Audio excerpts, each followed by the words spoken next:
they do that. In the fall, like after Thanksgiving, they would pull their RV down to Florida and park it. I know y'all like this. Nobody's listening. They got a baby, they're gonna hang around.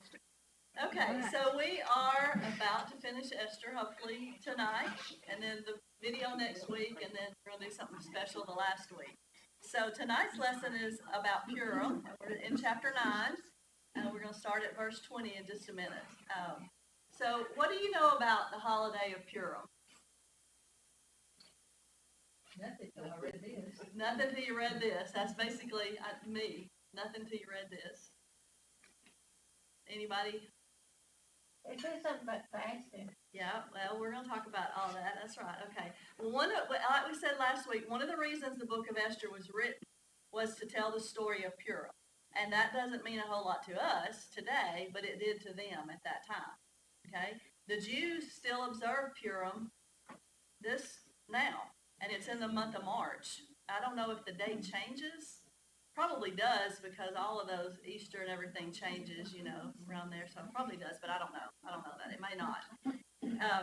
It's the only feast in the Old Testament that was not commanded by God through Moses. It's the only one that was not in those with Moses. It is about feasting, a gift giving, and celebrating. And so we're going to look at some of those things. So everybody turn to Esther chapter 9. We're going to start in verse 20. And somebody will read 20 to 28. That'll get us started. Esther chapter 9, 20 through 28. Mordecai recorded these events, and he sent letters to all the Jews throughout the provinces of King Xerxes, near and far, to have them celebrate annually the 14th and 15th days of the month of Adar, as the time when the Jews got relief from their enemies, and as the month when their sorrow was turned to joy, and their mourning into a day of celebration. He wrote them to observe the days as days of feasting and joy, and giving presents of food to one another, and gifts to the poor. So the Jews agreed to continue the celebration they'd begun, doing what Mordecai had written to them. For Haman, son of Hammedatha, the Agagite, the enemy of all the Jews, had plotted against the Jews to destroy them, and had cast the pur, that is the lot, for their ruin and destruction. But when the plot came to the king's attention, he issued written orders that the evil scheme Haman had devised against the Jews should come back on his own head, and that he and his sons should be impaled on poles. Therefore these days were called Purim, from the word pur. Because of everything written in this letter, and because of what they had seen and what had happened to them, the Jews took it on themselves to establish the custom that they and their descendants and all who join them should without fail observe these 2 days every year, in the way prescribed and at the time appointed. These days should be remembered and observed in every generation by every family and in every province and in every city. And these days of Purim should never fail to be celebrated by the Jews, nor should the memory of these days die out among their descendants. Okay, so how did Purim get its name? Cast a lot. That started out with Haman. Right. Casting lots for what day it was going to be, then the lot fell on for the day for them to be able to kill the Jews, okay? And so what was the purpose, or what is the purpose of Purim? Remember. To remember, okay? It's a remember. Remember the days that the Jews could defend themselves, so remember, okay? So it's a holiday, it's a tradition. Why are holidays and traditions important? Reflection, remembrance, Okay, celebration, okay. Think about thankfulness. think about holidays you celebrate and traditions you have. Why are those important? Do what? You gather with your family. Gather with your family. Something you look forward to. Something you look forward to. Anyway. Celebrate. You remember. Keep thinking the idea of like putting down roots. It's part of your root system, And then one we do with my dad's side of the family, but don't do it for some family members did. Okay. She made some points here that they shape the rhythm of our lives. That we get into this rhythm, and this is what we do. Maybe you have certain ones that you go here or you do this on, and those type of things. They give meaning to different parts of the year. Okay. They thread us to our past and memories that we have, and they're threads for future generations. We lay those out, and I know our kids will say things that we've done for years and years, you know, and they help us to remember. Do you have a favorite custom or tradition tied to a Christian holiday? Well, the first thing that came to my mind is that we did, and it has nothing to do with being a Christian or a Christian holiday, but at my grandmother's, who passed away this last year, she was 101, so we've done this for a long time. Every Christmas day, we would go to her house and we would play bingo. And she had this old bingo set that she would read the numbers, and I mean, they were tiny, tiny things.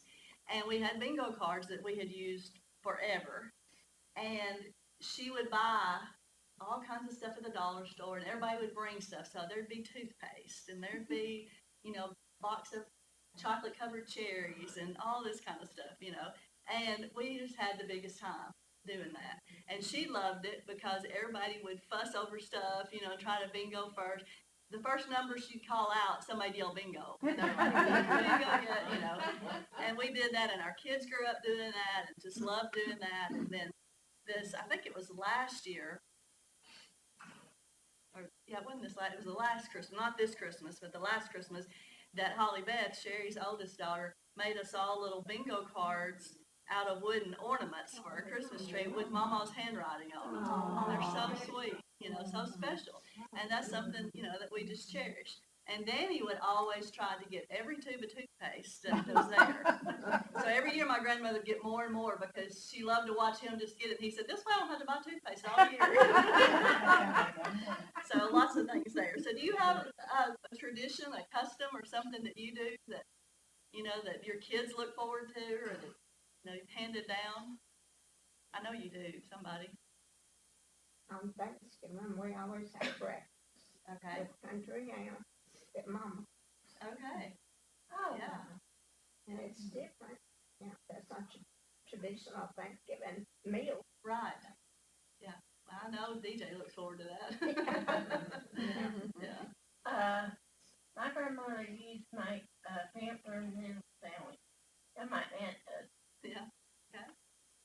This may be silly, but when Bill was growing up, he spent a lot of time at another family's house, and Miss Irene had magnets on her refrigerator that said Noel. Well, it was a joke that he always turned it into Leon, the words. So I had to look after we get married. I've had different things with Noel on it. Yeah. Yeah, I've seen him put Yeah. he puts And he, Leon. you know, one year he hadn't done it yet. One of the kids said, "Where's Leon?" You know, we have to have Leon. So Things you always look forward yeah, to. and that's just silly, but you know, you have to have Leon there. Anybody else? Now that I have grandkids, little ones up to my first girl, they usually come down after Thanksgiving. And I put I had our tree on a tree, and I just came, and I let them decorate it. They decorate it. They look forward to that. Yeah. It's their time to decorate the tree. My favorite part of Christmas is my kids decorating my tree after Thanksgiving. Because all of my ornaments on my tree, I know where each one of them came from. And they all have a meaning. And I bet we've got 1,000 faces of Matthew and Morgan that they made in school, you know, with all this. And Matthew's got one Santa that has an eye in the middle because one of his eyes fell off, and so he calls it the Cyclops Santa. And that thing, he probably made it in first grade. It has to hang right in the middle of the tree every year.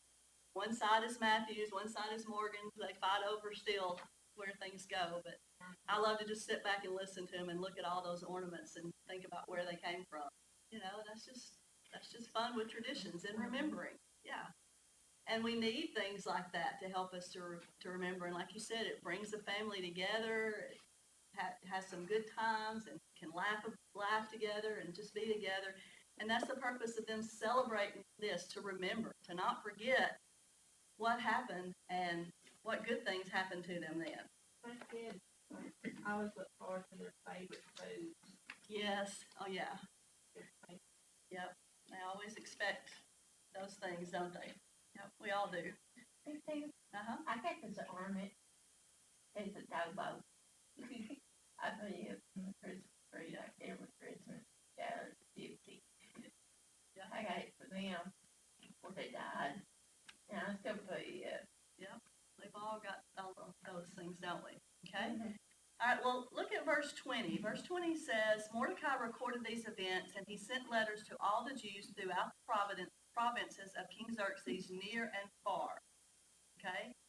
So he sent that, if you remember the map from the very beginning, see if I can find it real quick.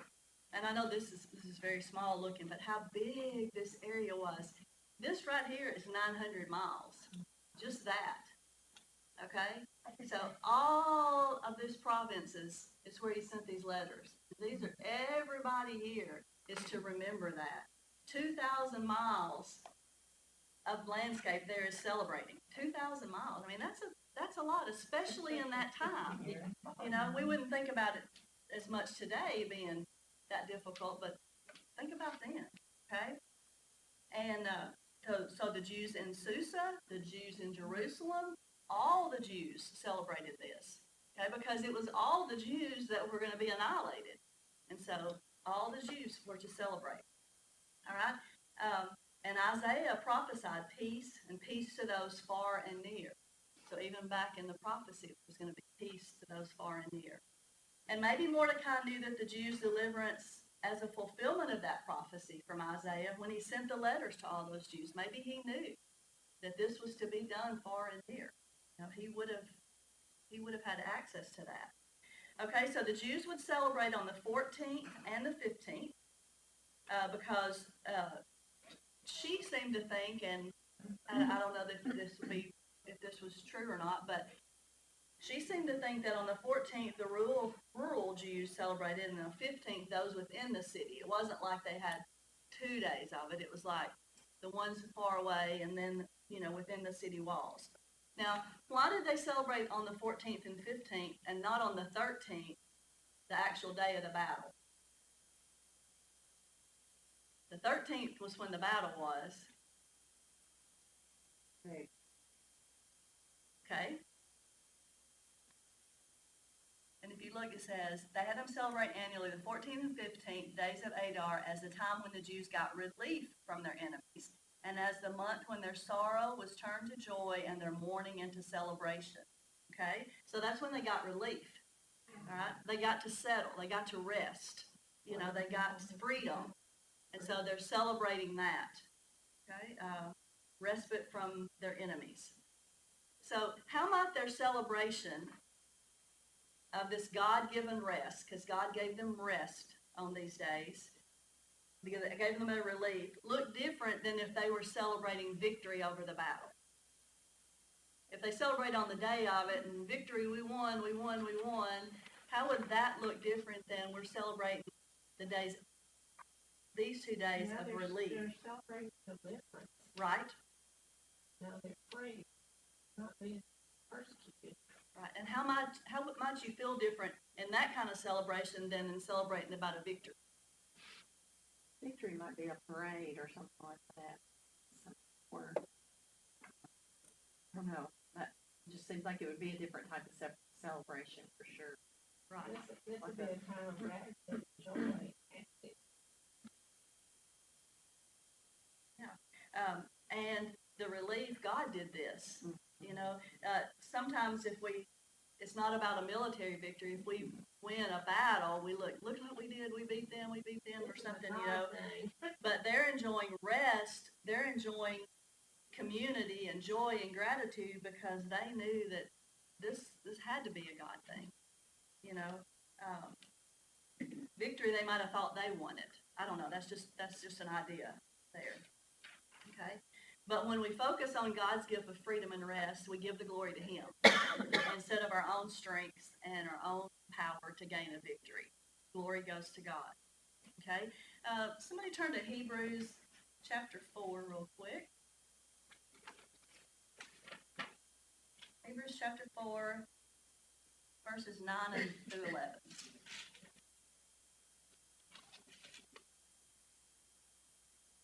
Want to read that? Hebrews 4, 9 through 11.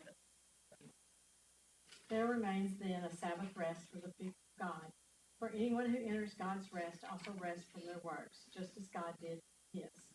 Let us therefore make every effort to enter the rest so that no one will perish by following their example of disobedience. Okay. Sabbath rest. I'm not good at a Sabbath rest. It is one of the practicing the way, the class that we're going through. It's one of the practices to do is a Sabbath rest. But I'm not good at it. I'll last just a few minutes and then I'm like, I gotta be doing something. Are you good at a Sabbath rest, and are you enjoying a Sabbath rest? Andrea says no. Why are we not? Why is it so difficult? If you are, then tell me what your secret is. We love distraction. We love distraction? Yeah. Because I have the TV on, even if I'm not paying attention to it. And that's the one thing I've tried to give up, trying to do this rest, is because Danny's like, you're not even paying attention. Why is that on? So I'm just like, he's like, well, I hate the noise, so okay. I've been turning it off. And your mind starts to. All right, if I said, we're all going to sit here and we're just going to rest and we're just going to think nothing for God for 60 seconds, do you think you could do it? You could do it because we make you do it, right? But your mind would wander, or you'd be going like, this is the longest 60 seconds of my life, But he tells us here and many other places, make every effort to enter that rest so that no one will fall by following their example of disobedience. He tells us there remains the Sabbath rest for the people of God. For anyone who enters God's rest also rests from his own work, just as God did his. God did this. It's good enough for him? Good enough for us. Should be, shouldn't it? And this Practice in the Way by John Mark Comer, the book that, they did a series about that and all, but he does a Sabbath rest. They eat their meal on Friday night. And he has teenage kids. At first I thought he had little kids, and I thought, well, that's why you can do this, just because they're little. No, they're teenagers.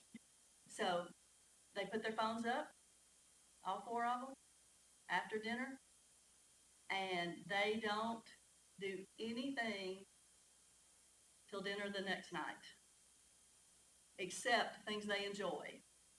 They don't work. They don't clean their house. They don't mow their yard. They don't get on their cell phones. They don't watch TV. They go for a walk. They read their Bible. They go for a hike. They play games. And I'm thinking, that's all great. That's all great. How hard it would be to do. Well, a lot of these times you got others in the family who's depending on you to do, Yeah. Too. And what are you going to tell? I'm resting up on, that doesn't always. I'm not sure I could do it for a full. Yeah. I have to do it for an hour, and do it for a minute. Well, My neighbors are always like, do you ever sit down? I'm like, no, I'm not. and if I sit down, I'm doing something else. Yeah, and when I do, I feel guilty. My Yeah. daddy always said, you sleep dead. Yeah. Yeah. So I'm like, And I think we've just been, I feel guilty for sleeping. I think we've been programmed I think we have too. that, like, there's always something. And then you sit down and you think about stuff I Right. I like to make my lists and cross those things Then off. if I'm really tired, I'll say, it'll wait tomorrow, it might even wait next year.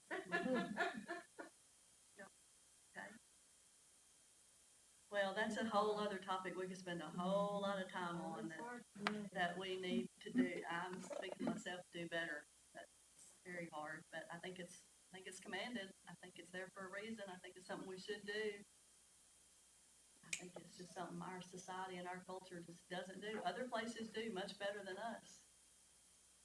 If you when we go to Zorrillo, and any of y'all have been, Brother Franco, when it's time to sit down and eat, you sit down and eat, and we're not talking work, and you don't get up, and of course Danny's like, okay, well, we got this stuff. He's like, no, he called us the tornado because we just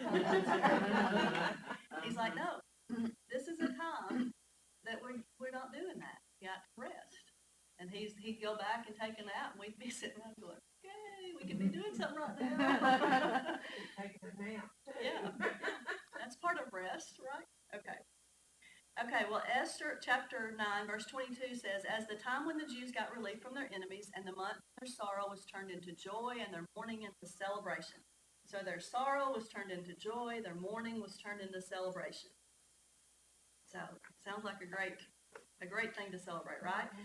Well, Mordecai mentioned four characteristics of the days of Purim. One was feasting. Okay, so they got together and they ate, and we do that. Don't we, at our holidays and our traditions? That's a big part of it, is eating. And, lots of things happen around the table when you're eating together. Our life group, very quiet group when we first started. And I'm looking at Callie because she's in the group. And Danny was like, how in the world? They're all introverts except for two. And I'm like, oh, okay. But then we started eating together. And it just makes all the difference. There's just something about sharing a meal together. She's kind Do what? she's coming out of She is. They all are, yeah. So feasting, joy, okay, joy, being full of joy, sending gifts to the poor, and gifts to one another. Okay, so they didn't just think about themselves, but they gave to those that were poor. They gave to those who didn't have anything. Okay? Mine says giving gifts of, Gifts of food, right. oh, I thought you were saying other gifts. No, it was gifts of food. It was gifts of food. You remember when we first started the beginning of this study and how that we said the Jews had to be questioning if they were still God's people? They had to be questioning that, to be so far away from Jerusalem, to not have the temple, to not be able to gather, to not be able to worship. It had to be saying, has he forgotten us? I mean, I think I would be saying that.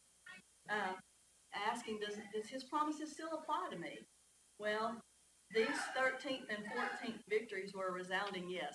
I mean, I think it told them then that God did remember them, and they were still God's children. And they would want to celebrate with their past customs that they had. Okay, so in Deuteronomy chapter 16, this is talking about all the feast. Okay, in verses 16 and 17, it says, 3 times a year all your men must appear before the Lord your God in the place that he will choose, the Feast of Unleavened Bread, the Feast of Weeks, the Feast of Tabernacles. No man should appear before the Lord empty-handed. Each must bring a gift of God and portion the way the Lord has blessed you. Okay, so in those feasts, they bring what God had blessed them. That carried over into this feast as well. God has blessed you, and you bless others with that. And Nehemiah tells us that the rich portions of food were those who no one had prepared, to give those to people who didn't have any prepared. So for those people who weren't able to bring anything, you gave rich portions of food. All right? And so then everybody could come. You didn't stay home because, I didn't, we have a potluck. I didn't bring anything today. Well, come on. There's plenty. Well, that's what this was. Come on, here. This is for you. Okay? Why do you think it was important for Mordecai that they had gift giving as a part of the day, a part of their celebration? Being generous to others is a service reminder. God can just That's right. That's right. And that's exactly what she says there. This is a reminder, and this is not all about you receiving. This is a reminder of God's generosity. And she goes on to say, the practice of giving portions of food to one another and to the poor was instituted by God and part of Israel's DNA. So this went way back for them. They'd been taught this back in the other festivals. Part of their culture, okay? And this would have taken even greater meaning in the New Testament is not surprising. Jesus cared for the poor, and the charge he gave his followers to do the same is a radical example we are to follow as his church. The grace he has given us is to be extended to those both near and far. Okay, so it was something that was ingrained in their DNA that God had told them way back, generations before, and they knew that this was very important to do this. Okay? All right, and then let's look at Acts. And it's funny how, it's not funny, it's God, how things we talk about on Sunday and then we talk about on Wednesday and they all go together, you know? That's definitely God. Acts 2:38-39 says, Peter says, repent and be baptized, every one of you, in the name of Jesus Christ for the forgiveness of your sins, and you will receive the gift of the Holy Spirit. The promise is for you and your children, for all who are far off, for all whom the Lord your God will call. All right, so what gift did they get on the day of Pentecost? Okay. And the promise of that forgiveness of sin was to who? God. Everybody where? They said, even those that are far off. Yeah, that going back to that near and far. So God has saved us, even the ones who were far off. And that they were the ones who were far off at that point in our story. Okay? Each of us is invited to celebrate this gift of freedom daily, this relief from the enemy of sin and shame and bondage. We should celebrate that every day. We don't have to have a one day to celebrate this. This is something we should celebrate every day. And today may not be Purim, but it's a day for rejoicing, and it should be. Okay? And she gave a little challenge here. She said, in response to the lavish gift of God's Son and His Spirit, which we have, what gift can you give someone today? It can be a gift of encouragement. It can be a gift of a meal. It can be a gift of money. It can be the gift of a listening ear. Whatever the Spirit brings to your mind, as you give, be reminded of the gift you've been given. And I think that's where we have to listen for the Spirit's prompting us, because there's times when I'll think of, oh, they're in the hospital, they're this, I need to do this. Well, that's the Spirit telling me to do something, and I shouldn't ignore that. You know, I should listen to that. Or if you've had, you know, I think Sherry said that I've been awakened and thinking, okay, this, God's put this on my heart. I need to be praying for this, you know, this person or whatever. I think I need to listen to that more and want to hear that little prompting there that do that. Give that gift. Do that gift of encouragement, or that gift of a card, or that gift of money or something. We ate lunch Sunday and somebody paid for it. And I'm not going to look because the person that did that probably is connected to someone in this room. So anyway, you know, but it was like, wow, that just was a great feeling. Got up and you're like, hey, somebody paid for that. You know? And so I can do better with that. I think too, one of the things that I can say, and I'm sure others too, but I can remember several big doctors. So when he was sick, I went up in Henderson 3 times, and I was so alone out there. You know, it was me and him, and it was so awful. And just when I would start having my own party, and like I said, I've got to be strong. Somebody would shoot me a text. Yeah. It was so small, but it was so mean. And I'm like, that's God. It is. And we all, if you've But been we there, minimize a text or a call or a card. Yeah. And but it's so to me, important. it's so wrong. And when you've been in those shoes and you've had that, you realize, and you're better at it than ones. Well, it's made me better at it. That's what I'm saying. You're better at it. It's made me better. Yeah. I still fall short, but I'm Right. better. Right. And we all need to just remember when that's happened to us, how much that meant, and now we need to pay that forward, and we need to think about that. And again, that's what the celebrating and the feast and remembering, and we don't wait for a day, you know. That's why Thanksgiving's my favorite holiday. But I wish it wasn't where it was, because it gets overtaken by Christmas, and I wish they'd move it with Halloween and just get rid of Halloween, you know. Yeah, you know, but have it, and I'm like, but we should do this every day. You know, we should be able to do that every day. You know, so that's good, Cheryl. Good. Well, at this point in the lesson, I said, give the cookies and explain them. Well, I made cookies, but I didn't bring them because they are hideous looking. So I'm going to try it again. But there's a recipe that Haman's hat. Have y'all ever made those? Angie? No. I needed some help. First of all, when it said get your rolling pin, I knew I was in trouble. So I was like, I don't have a rolling pin. I used to, but I gave it away because I never used it. So I'm like, okay, well, I got ingredients. So I can do this. I can do this. Last night I got them out there, and I did have a pizza rolling, about that long. Which, yeah, Karen laughs. It kind of worked, but they taste delicious. They taste so good. But you're supposed to cut them out. I did have a cutter, so okay, in a circle, and then you put preserves of some kind in the middle, and then you make the corners like a triangle, like a little hat, So I thought, I can do this. I can do this. They'll have to make those. Well, I looked where I could order them, and I couldn't get them here quick enough. So I was like, okay, you can do this, Tammy. And I told Sherry. And then he said, what do you do? Sherry's shaking her head over here like I already know. I know. I mean, I can cook, and they taste great. I'm just not patient to make things, I'm slopping them on and doing this, and then not realizing that when they get in the oven, they kind of expand a little bit, so their hat's not like a hat anymore, and I put too much preserve, then I was just like, forget it. So I'm getting them out in there, and Danny comes in, and he goes, they look good. I said, no, they don't. I said, I'm not taking them. He goes, what are you going to do? You're sure you're going to take them? I'm like, no, not taking these. And he said, what are you going to do with them? I said, you can eat them. He's like, I'm not eating them. I said, they're really good because I did eat one. So I thought, definitely not taking them until I try them.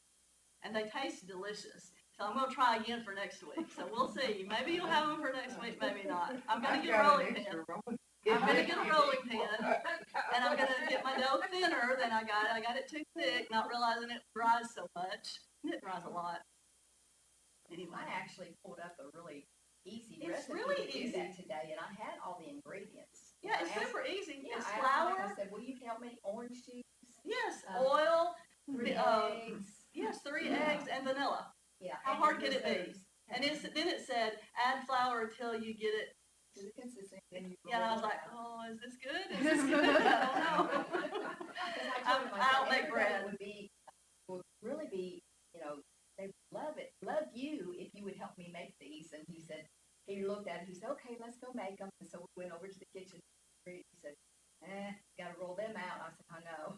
You gotta roll these out. I do have a rolling pin, but And I rolled them out, and I got the flour out, but then I just get too impatient. I just want things to get done. And so I was pinching them together, and it was like, this is a disaster. They're good. So I'm going to try again and be a little more patient, roll my dough a little thinner, and we'll see. Take my time. I just can't do that. Taking my time is not a gift I have. Slow Yeah. down, it takes breath. Anyway, I was thinking Sherry Miller's going to be there, and Angie's going to be there, and Mary Myers is going to be there, and I'm not taking these cookies. Prepare yourself. Don't worry, I make you feel great. Oh my God, these are Well, fabulous. they do taste delicious. Make me want They- one right now. Go get them. I know, They taste I want one delicious. too. They're just ugly. And I don't know why they're in the shape of Haman's hat, but apparently they are. But it's a cookie that apparently they still make today. And I've seen them before. Y'all have too. You've seen them in stores and pictures of them. Yeah. They, that little, Almost Chinese. Tricorn hat. yeah, the little. Anyway, okay, so we're going to skip that till maybe next week. All right, so Purim today, here's what they do. On the 13th, the scroll of Esther is read aloud to the close of day. So they go through and they read the story of Esther on the 13th. And then on the 14th, so the celebration begins, and they read Esther again, okay? The children dress up as the main characters of the story in Esther, and when Haman's name is mentioned, they boo.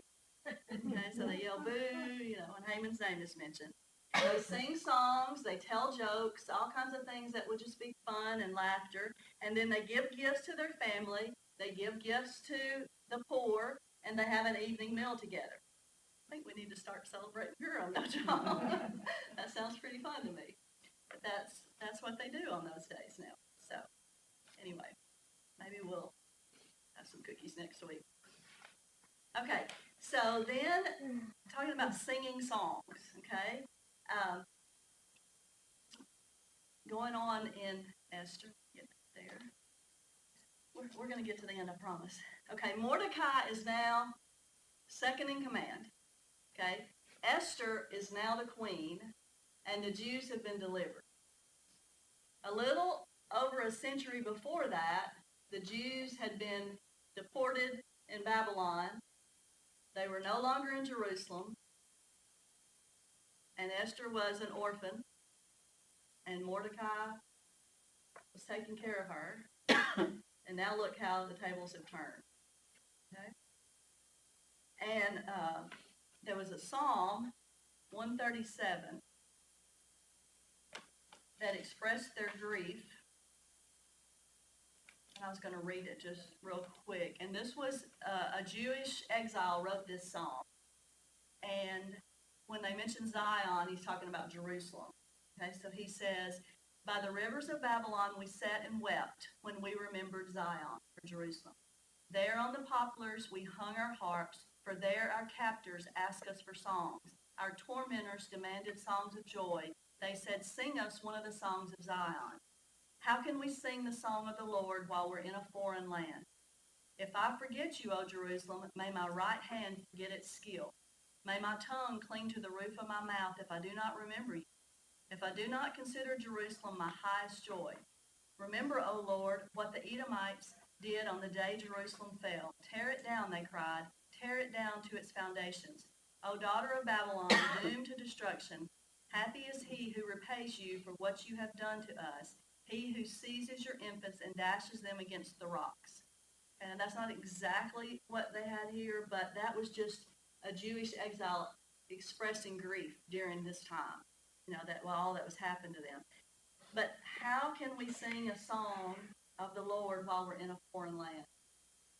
Now, again, we can't wrap our mind around what they were going through there and how they had to be feeling. But have you ever had grief or loneliness so great that you wondered if you could ever sing a song again? I'm sure many of you have. If you've lost someone, or if you've gone through a traumatic time, and you're just like, how will I ever be able to sing a song of joy again? Well, Esther, they tell us, verse 29.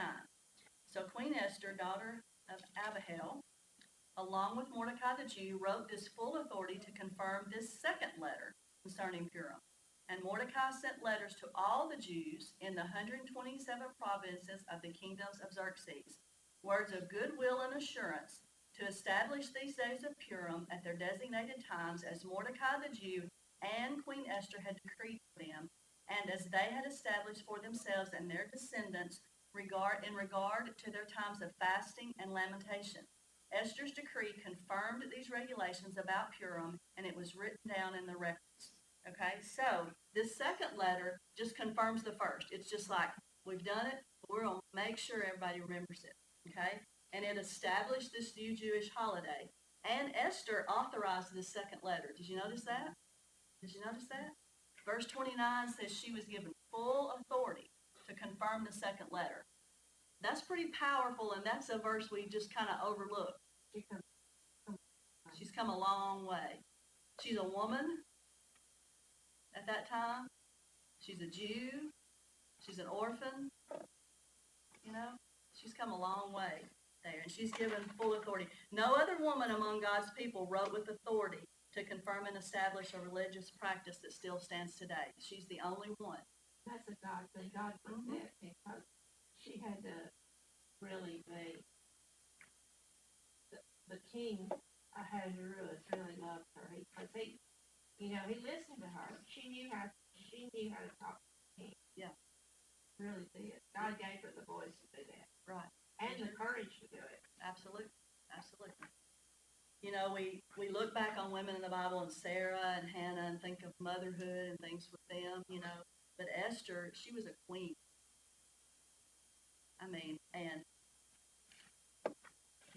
That's very powerful. It's very I powerful. want to meet her sometime. Yeah. It says, God gave significant authority to Esther, a woman in a patriarchal society. How does that encourage or challenge you as you think of the ways you can serve God in your current setting? We're in a whole different setting than she was in our society. And God gave her that authority in that position as a woman. That should still encourage us, right? Mm-hmm. God's given us authority. God's given us power. Whatever our current situation is, to do and accomplish the things that he wants us to. He created male and female to work together. to accomplish his purposes. Mordecai and Esther worked together here. They weren't man and wife, but they worked together here, okay? And they didn't work against each other. It wasn't like one of them thought one was better and, you know, you can do this and I can't. It wasn't that kind of thing. We are all stewards of our God-given authority and resources that God has given to us to use, okay? And so that she says the partnership between Esther and Mordecai reflects God's design. He created us to work together. And I really love that, and love that he gave her that full authority to do that. Okay? And before these other feasts, they had fasting. And they actually fast before Purim, like the night before. And then it turns into feasting. You know, so feasting would replace that fasting, and Purim would signify the final reversal of all the weeping and wailing of the days that fasted represent, you know, that feasting there. Let's see here. And she is as dedicated as we were to fasting and crying out in our times of trouble, so we must be as committed to celebrating when God delivers. You know, I think sometimes it's easier to weep and to be sad over something than it is to celebrate something. You see what I'm saying there sometimes? Or to think, this is God did this, and thank him for it. You know? And she said, so we must be just as committed to celebrating when God delivers. Does anyone else need to hear this? She said, sometimes we don't mourn over tragedy, brokenness, or sin enough, but in other times we don't commit to celebrating the redemption God has brought about in our lives. You know, I think both of those can be true. We don't mourn sin enough, but we don't celebrate redemption enough. We can do better. Both of those. So, what is something that God has done in your life that's worth celebrating?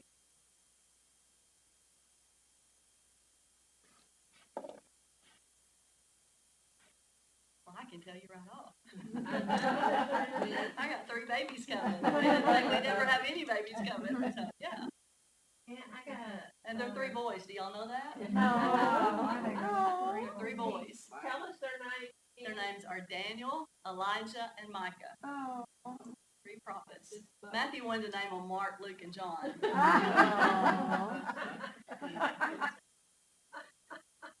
So what is something in your life God's done worth celebrating? And I'm being a new aunt. You are. Great aunt. Gonna be a great, there's nothing like being a great aunt. It's pretty great. Look, we're a little boy, All right. David White Okay. is his name. Somebody else. Well, speaking of babies, I'm gonna be a great grandma in September. Yay. It's awesome. Little girl. Just the fact that we live in this country. We're very blessed. No. That's worth celebrating.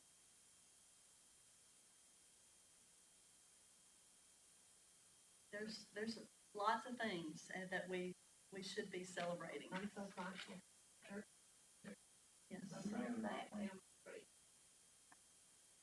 That one on. All right, and she says here to close this day, Purim celebrates the divine reversal God brought about for Esther and her people, and it points forward to an even further reaching reversal that would extend beyond the borders of the Persian Empire, one that would span the entire globe. Jesus' death on the cross didn't merely improve our circumstances or make us a little less sinful. His death completely reversed the trajectory of our lives. And she uses 2 verses. John 5:24 says, truly I tell you, anyone who hears my word and believes him who sent me has eternal life and will not come under judgment, but has passed from death to life. What a reversal, from death to life. And then 2 Corinthians, he made the one who did not know sin to be sin for us, so that in him we might become the righteousness of God. So from sinful to righteous. You know, again, death to life, sin to righteous. What does that mean to you? When you read those verses and hear that, again, do we celebrate that enough? You know, Christ took upon himself the judgment that was due us and and gave us his righteousness. No greater reversal has there ever been than that. Okay, let's finish. Chapter 10, which is about this long. Okay? Okay, so Esther is not really the end. Obviously, because of God's great deliverance, the Jewish people continued to thrive, though not without opposition. A little less than 500 years after Mordecai and Esther's governance, God set another deliverance in motion. A baby was born in Bethlehem to a young virgin named Mary and to her husband Joseph, whose lineage would be traced to King David. This time, salvation would come not only to the Jews, but to all people. But before we arrive in Bethlehem, let's savor the end of Esther. So let's read chapter 10. Someone wants to read that? King Xerxes imposed a tribute throughout the empire, even to his coast. Great achievement in the full account of the greatness of Mordecai, whom the king had promoted, recorded of the king's Media and Persia. Mordecai the Jew became prime minister, the authority next to that. He was very great among the Jews, held from the kind of things because he needed to work for the good of the people, speak up for the welfare of all their. Okay, so in verse 1, what did King Xerxes impose on the empire? Tribute. What is that? It's not like Hunger Games. None for the tax. A tax. Okay. All right. So here we go. Were you expecting that? It's evident that the king needed money for his empire. If we look back, Haman promised to pay him 10,000 talents of silver if he'd let him kill the Jews. Okay, and that's a lot of money. I looked it up. Yeah, that's a lot of money. Okay, and according to chapter 3, what did Haman propose the enemies of the Jews do on the 13th that they did not do? We talked about this last week. When they went and killed them, told them to do what? They didn't do it. Take their plunder. Okay, so obviously they had to have things, or they wanted things, or wanted them. Maybe not needed them, but wanted them. They need to do it. Okay, yeah. So she says, if you were hoping that Esther would end with the king announcing a big tax hike, I'm here to make your wish come true. Okay? At first, you're like, what? Why? You think that Mordecai's leadership is steering him away from bribes and plundering to total peaceful taxation, is what she says. Okay? That, in other words, Mordecai may have understood that wisdom and honesty would grow the empire's coffers, not manipulation and violence. So let's don't plunder. Let's don't say we'll kill this and bribe you and give you this money, but let's do a fair tax. Now, we don't like tax. No, nobody likes tax, I don't think. But it may be a sign that after all they went through and all the turmoil and all of that they did, that life was turning back to normal. We're going to do things the right way. You know? And I think that's what we can make out of this. We don't really know exactly what he did that, but if he imposed this tribute there, they have to have money. I mean, any government has to have money to run, okay? But it went back to normal instead of plundering other people and taking from them or bribing someone for this to happen, okay? And then she goes on to talk about Joseph, even going back further before this Egyptian king didn't know about Joseph, and God's people all became slaves. You remember that in the story of Joseph, okay? And all of this is recorded, and she calls it a book of historical events. May have helped protect the future generations of Jews in Persia as well as the holiday of Purim. Since the Jews couldn't point to the Torah, the first 5 books, as support for Purim, this record was especially important. So they had those books, that first 5 books. They had the story of Joseph and all that happened there, and that helped them for future generations. Today we have Bibles laying everywhere. They didn't have that at the time, okay? And then the final verse is a great tribute to Mordecai that we all could inspire to. He was held in high esteem by his fellow Jews because, why? He worked for the good of his people and spoke up for the welfare of the Jews. He didn't do what Haman had done for himself. He worked for the good of the people, and he spoke up for them when they needed it. And he was held in high esteem. So, a stark distinction from Haman was Mordecai. Okay? And she goes on to say that an inheritance is something you leave for someone. A legacy is something you leave behind. Mordecai and Esther's selflessness on behalf of God's people achieved a legacy that is still being celebrated today. And I think that's true. So she says, the book of Esther ends with Mordecai second in command of Persia and Esther reigning as the queen. Who would have imagined the exiled Jews would have reached such heights outside the promised land? Only God. And yet, this wasn't the culmination of his story. Over the next 4 centuries, Persia would fall to Greece, and Greece would fall to Rome. And in approximately 4 BC, in a nondescript town, hundreds of miles from the epicenter of power, a king unlike any other would be born, Jesus. He would sit on the throne of David, and his rule would be everlasting. And that's where we are today. And his kingship, Jesus' looks a lot different from any king that came before him. And aren't we glad? The wise men came and bowed down, and they gave him gifts when he was born. We don't know where the Magi came from, but it was possible they came from Persia.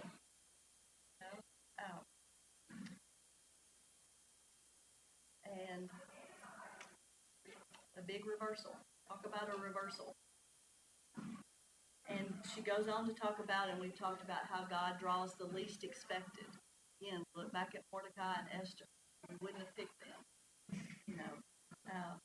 And no one is outside of God's reach, and God can use anybody, anywhere, for his purpose. We have to remember that.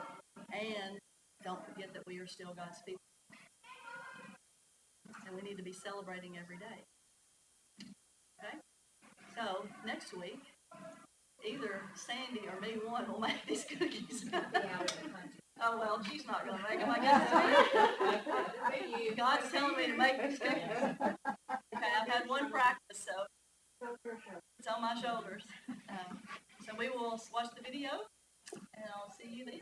I hope y'all have a great week. Just make them look good. Make them look like little hats.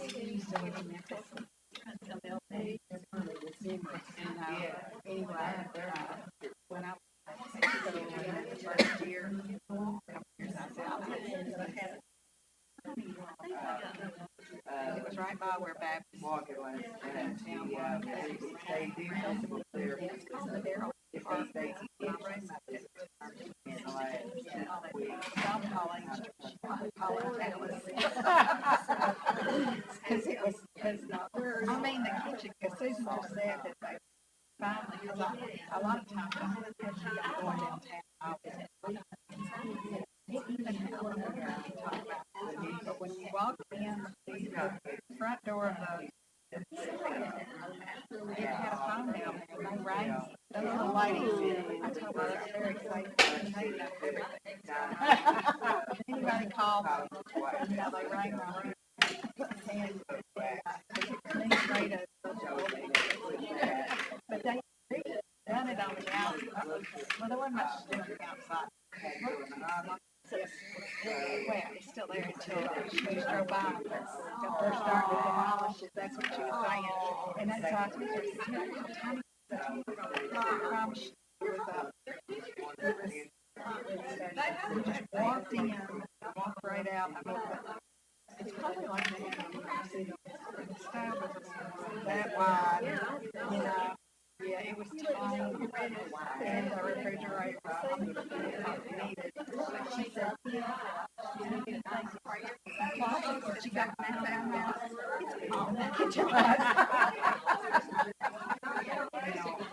But I have good memories in that. Rita had a one bedroom. But when I needed a place to live, she told me to rent a house. They had a one bedroom, but there was some kind of stairwell, but there was one wall and they had shut that off because she just rented it. Tiny little room. Yeah, tiny little hall. I could hear people going up and down. And that's just really anyway, yeah, there's, I guess it's probably, because I'm surprised that, after they, knocked down Baptist. Okay, I would never think that. The old banana was there. That's been 30 years ago. Yeah. Yeah. Hate seeing all the empty buildings here in Jackson. Oh, I know.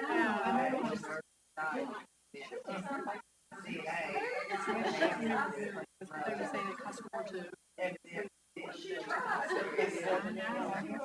She thinks they can see and what they built on that. My home says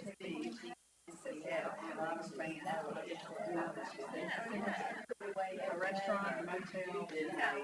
I was gonna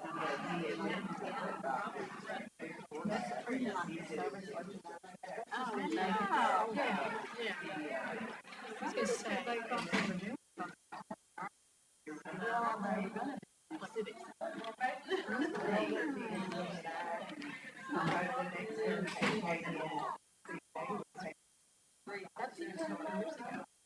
And what did they build in the Progress near my house, the old Progress?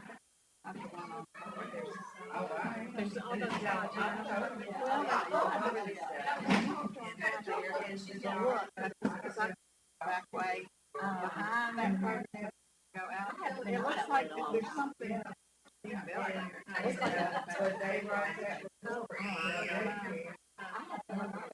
Yeah. I was gonna say those pictures that he did.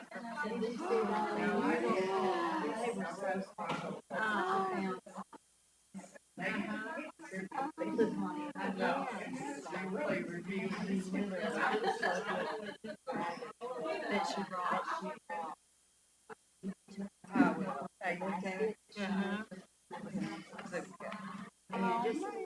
Everything's gonna be okay. She's so talented.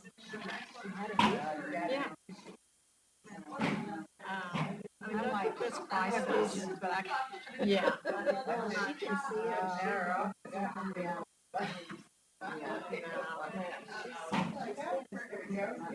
I bet. I mean,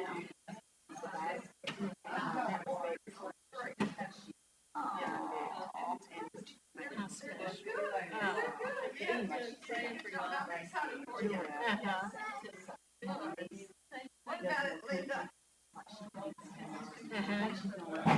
Maybe do something.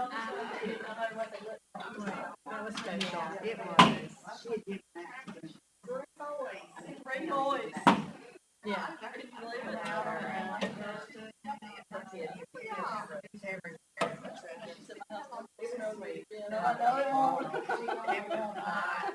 That's true. I said, I guess I'm gonna be a good sports ball player. So probably she said, whatever they're gonna do, they're all gonna do it. We're not gonna do pretty We're not gonna do pretty You're just right. Oh, I don't know what I wish. well, I wanted, some of both, just because of that, but we're the same reasons. Yeah, I think so. And boys of it usually. Oh, yeah. Cheaper too. Cheaper than LG. Charles always said, or he can say very many words. It's like, where's the beans? He wants his beans.